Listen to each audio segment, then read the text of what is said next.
A non-solicitation agreement is a contract between an employer and an employee that prevents the employee from taking the employer's customers upon leaving the company. In this video, we'll cover what a non-solicitation agreement is, clauses non-solicitation agreements should contain, and the difference between a non-solicitation agreement and a non-compete agreement. We're eForms, the world's largest database of fillable legal forms, and our goal is to help you understand the complicated world of contracts and other documents you'll encounter throughout your life. Be sure to click the link at the end of this video so you can start filling out a non-solicitation agreement that you can customize to meet your needs. So let's get into it. What is the point of a non-solicitation agreement? Well, put yourself in the position of an employer. You spend a bunch of money and time training a new hire.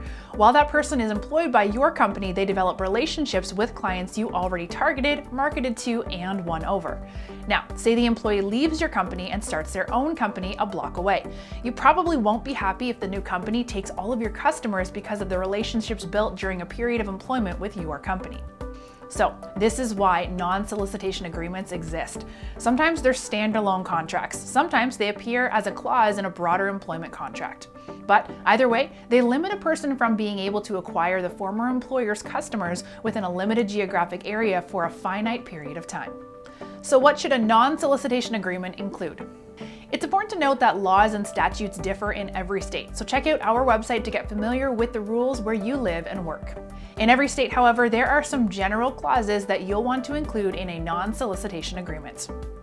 First, make sure you define the time period for which your agreement will be valid. Your state's laws will determine the maximum period an agreement is allowed to cover. Also, state the geographic area for which the agreement is valid. Again, the radius of this area will be determined by state law. What's more is that every non-solicitation agreement should specify precisely which activities the employee is restricted from doing during the stated time and within the stated area. Now, let's touch on the difference between a non-solicitation agreement and a non-compete agreement, because people often confuse the two. One, which we've discussed, restricts an employee from taking an employer's customers for a specific time and in a specific location. The other, the non-compete, prevents the employee from taking a job with a competing employer for a specific time and in a specific area. So what happens if you sign a non-solicitation agreement, then violate it? Well, first, the other party can issue a cease and desist or a letter threatening a court-ordered injunction. Ultimately, though, you can be sued and forced to pay for damages and legal fees if you breach a non-solicitation agreement. The only way to circumvent a non-solicitation agreement is to get a release form signed by the other party.